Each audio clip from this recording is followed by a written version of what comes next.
Mark 1 1 முதல் 6 வசனங்கள்.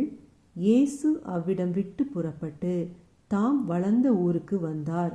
அவருடைய சீஷரும் அவரோடே கூட வந்தார்கள். ஓய்வு நாளான போது ஜெப ஆலயத்தில் உபதேசம் பண்ணத் தொடங்கினார். அநேகர் கேட்டு ஆச்சரியப்பட்டு, இவைகள் இவனுக்கு எங்கே இருந்து வந்தது? இவன் கைகளினால் இப்படிப்பட்ட பலத்த செய்கைகள் நடக்கும்படி இவனுக்கு கொடுக்கப்பட்ட ஞானம் எப்படிப்பட்டது? இவன் தச்சன் அல்லவா? மரியாளுடைய குமாரன் அல்லவா?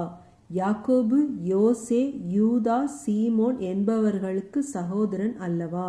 இவன் சகோதரிகளும் இங்கே நம்மிடத்தில் இருக்கிறார்கள் அல்லவா? என்று சொல்லி அவரை குறித்து இடறல் அடைந்தார்கள். இயேசு அவர்களை நோக்கி, தீர்க்கதரிசி ஒருவன் தன் ஊரிலும் தன் இனத்திலும் தன் வீட்டிலுமே அன்றி வேறெங்கும் கனவீனமடையான் என்றார்.